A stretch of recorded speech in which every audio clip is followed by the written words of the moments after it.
Bismillahirrahmanirrahim. Assalamualaikum warahmatullahi wabarakatuh. Oke, bagaimana kabarnya anak-anakku semuanya? Baik ya.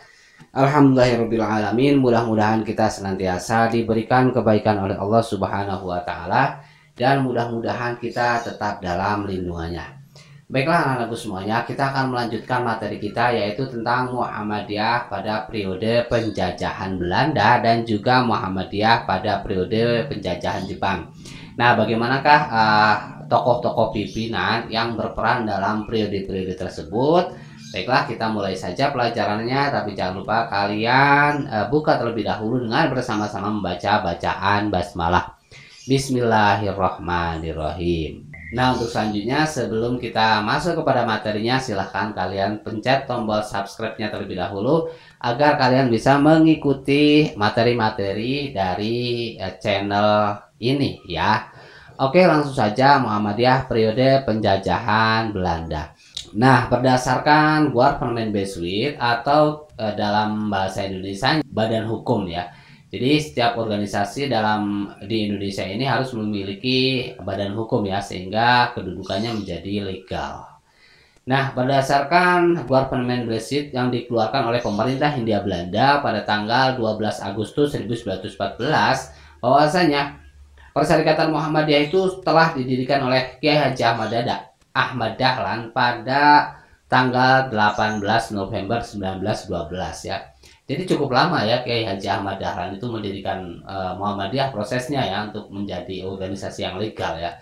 Jadi ketika itu memang banyak tantangan ya, karena mungkin Belanda juga nggak menginginkan adanya organisasi berdiri dalam perserikatan di Indonesia ini yang merupakan satu gerakan Islam ya.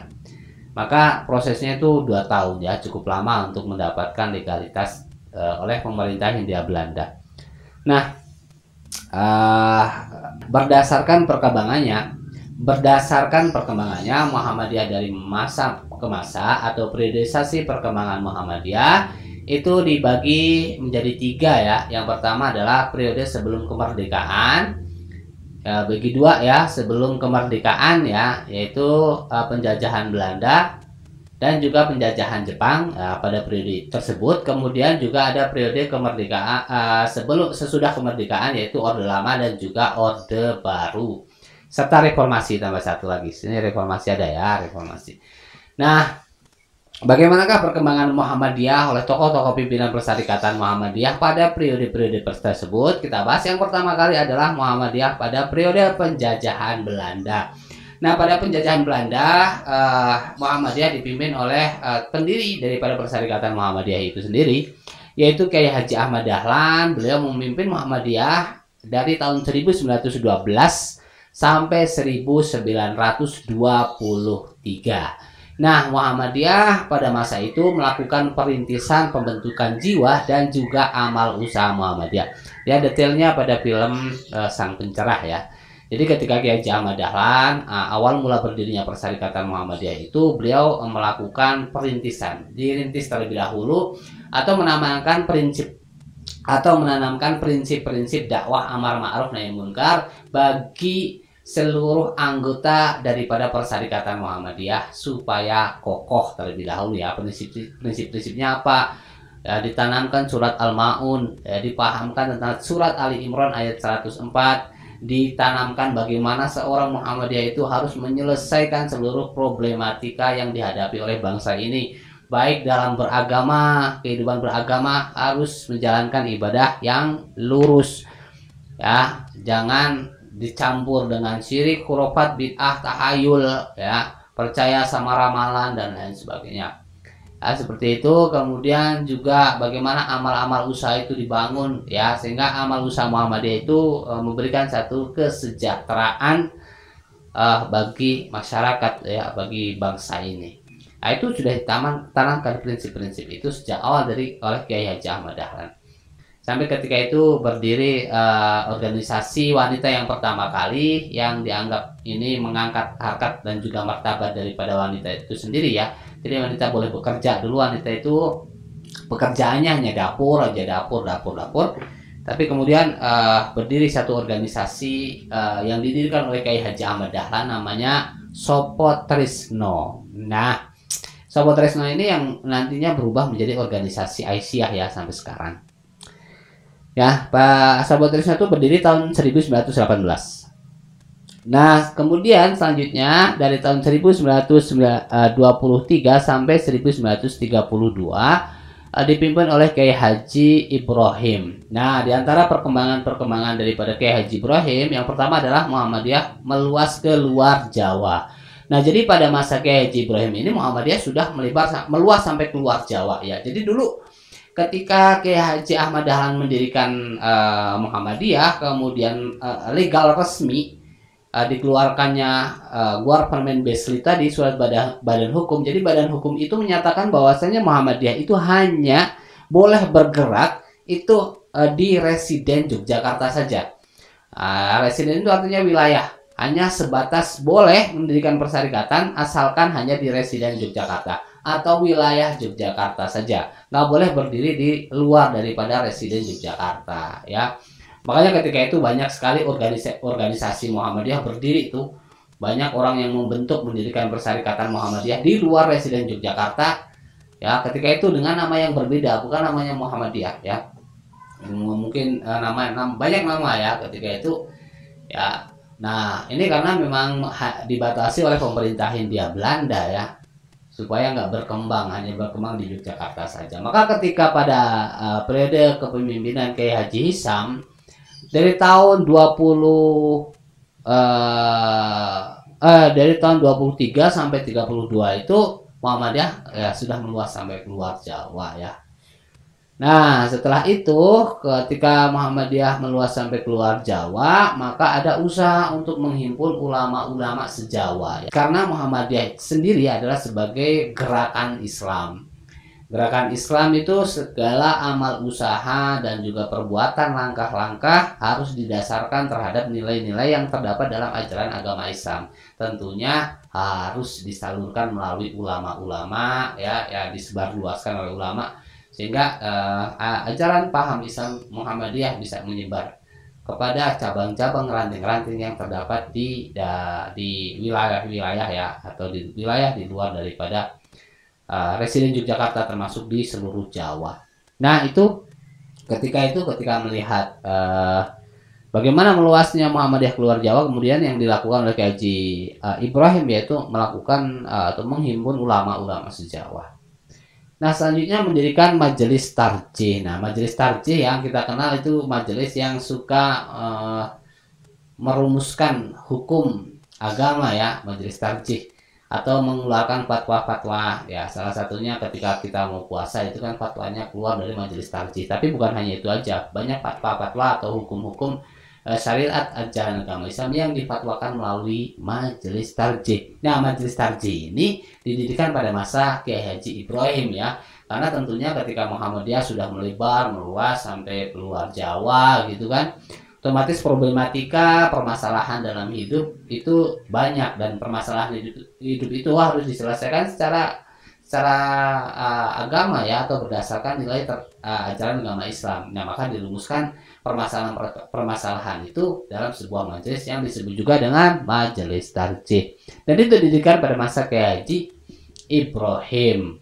Nah fungsi dari Majelis Tarjih itu dulu adalah mengadakan penelitian dan juga pengembangan hukum dan syariat ajaran agama Islam. Itu adalah fungsi daripada Majelis Tarjih ketika itu. Nah, selanjutnya mendirikan Angkatan Muda Muhammadiyah, yaitu Pemuda Muhammadiyah dan juga Nasihatul Aisyah ya. Sekarang ada Pemuda Muhammadiyah ya yang muda-muda, angkatan muda. Itu didirikan pada masa Kiai Haji Ibrahim ya, tepatnya pada tahun 1926 kalau nggak salah. Nah itu adalah beberapa perkembangan Muhammadiyah pada periode kepemimpinan Kiai Haji Ibrahim tahun 1923 sampai 1932. Nah selanjutnya 32 sampai 36 dipimpin oleh Kiai Haji Hisam ya. Beliau memberikan perhatian besar terhadap pendidikan dan juga kerapian administrasi organisasi. Itu adalah secara garis besar yang usaha-usaha yang dilakukan oleh Kiai Haji Hisam ya dari tahun 1932 sampai 1936. Nah, kita lanjutkan anak-anakku semuanya ya ke tahun 1936 sampai 1942. Nah, ketika itu pimpinannya ya adalah Kiai Haji Mas Mansur ya. Nah, Kiai Haji Mas Mansur.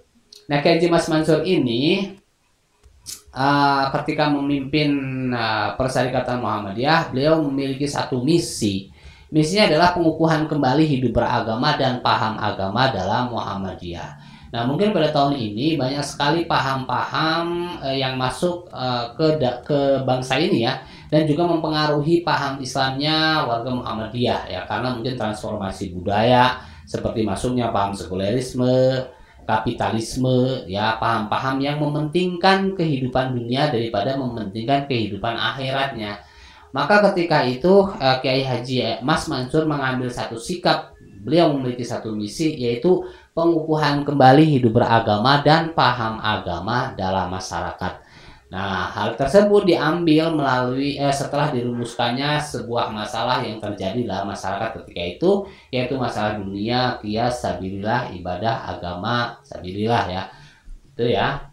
Ini adalah permasalahan 5 yang dihimpun untuk menyelesaikan, untuk mengkokohkan kembali paham agama dalam masyarakat. Itu dirumuskan masalahnya. Masalahnya apa sih? Sebenarnya orang kok cenderung untuk memilih dunia ya, kenikmatan dunia daripada akhiratnya gitu kan. Nah, itu karena ada 5 masalah itu tadi, yaitu agama ya, ternyata agamanya itu paham agamanya masih kurang ya, nggak paham tentang agama ya, sama kita ketika kita nggak paham tentang sesuatu kan kita nggak bakalan mengerjakan sesuatu, apalagi agama ya harus kita pahami. Kalau kita nggak paham agama ya bagaimana kita bisa hidup itu harus dengan agama ya, sehingga nilai kehidupan itu terasa ya, di dalam hati kita itu terasa kita itu hidup. Tapi kalau kita hidup nggak berdasarkan agama ya udah, kita nggak merasakan hidup yang sebenarnya itu seperti apa kan. La'ibu walahun, kehidupan dunia itu hanya permainan dan senda gurau belaka, ngapusi, enak pun ngapusi. Tapi kalau hidup kita berdasarkan agama, enaknya itu temenanan, enaknya itu beneran tuh. Kalau kalian belajar niatnya karena Allah, itu enaknya belajar tuh temenanan. Tapi kalau kalian niatnya belajar supaya tugas kalian udah selesai, rampung selesai, itu nggak nikmat tuh ngerjain tugas ya. Maka buat nikmat yang sesungguhnya, itu nikmat beragama. Kemudian ada dunia, qiyas, ibadah, sabilillah ya, yang lain. Nah, dari 5 masalah tersebut kemudian ketemulah langkah-langkah untuk pengukuhan kembali hidup beragama dalam masyarakat sesuai dengan misi dari Kiai Haji Mas Mansur tadi, yaitu merumuskan langkah 12 yang dibagi menjadi 2 ya, yang langkah ilmiah dan langkah amal. Itu langkah ilmiah ada ini langkah-langkah untuk mewujudkan visi misi daripada Kiai Haji Ayat Sultan Mansur. Nah, itu adalah bagaimana perkembangan Muhammadiyah pada periode penjajahan Belanda. Akan kita lanjutkan terlebih dahulu ke penjajahan Jepang ya. Nah, itu Muhammadiyah periode penjajahan Jepang. Nah, periode penjajahan Jepang Muhammadiyah dipimpin pertama kali dan pertama dan terakhir ya, karena Jepang itu jajah Indonesia nggak lama. Bisa Indonesia merdeka kan karena menyerah kepada Amerika Jepangnya. Nah, Jepang pada kepemimpinan Ki Bagus Hadikusumo 1942 atau 1953 periode penjajahan Jepang, Kiai Haji Ki Bagus Hadikusumo itu tidak banyak melakukan pergerakan dalam tubuh Persyarikatan Muhammadiyah itu sendiri, karena sedang gigih berjuang untuk melawan penjajah ya. Jadi nggak fokus nih, karena penjajahan Jepang itu kan berbeda dengan penjajahan Belanda ya. Kalau dulu penjajahan Belanda itu halus ya, pakai politik, good glory gospel. Nah, kalau Google itu kan politik ya, kerja ada kerja rodi ya, tapi nggak seberat ketika kerja Romusa. Romusa itu kerja paksa pada era penjajahan Jepang. Ada Romusa ya, Romusa itu kan banyak juga yang meninggal ya. Padahal hanya berapa tahun tuh penjajahan Jepang di Indonesia. Nah itu makanya terasa sekali beratnya bagi bangsa ini. Maka Kiai Bagus Hadikusumo dan juga warga Muhammadiyah itu juga nggak mengintenskan gerakannya pada Perserikatan Muhammadiyah, tapi membangun bangsa untuk merdeka ya, membantu bahu-membahu memperjuangkan satu kemerdekaan, ikut bergabung dalam bangsa, perjuangan bangsa. Nah selanjutnya hanya saja kayak Haji Ki Bagus Hadikusumo ketika itu melarang, mengusahakan kepada pemerintah Hindia Belanda supaya sekolah-sekolah Muhammadiyah itu tidak mengikuti upacara Sekeri. Ya. Upacara Sekeri itu adalah upacara dengan cara membungkukkan badan ke arah timur untuk menghormati Dewa Matahari. Itu usaha yang dilakukan oleh Ki Bagus Hadikusumo ketika pada masa pemerintah Hindia Belanda. Itu yang disahkan.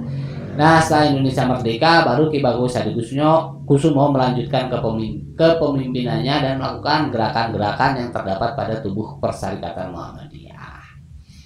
Nah itu saja yang dapat saya sampaikan anakku semuanya, yaitu bagaimanakah perjuangan Perserikatan Muhammadiyah pada era sebelum kemerdekaan, yaitu pada masa pemerintah Hindia Belanda dan juga pemerintah Jepang melalui tokoh-tokoh pimpinannya. Yang pertama adalah Kiai Haji Ahmad Dahlan, Kiai Haji Ibrahim, Kiai Haji Hisam, Kiai Haji Mas Mansur, dan Kiai Haji Ki Bagus Hadikusumo pada era pemerintah Jepang.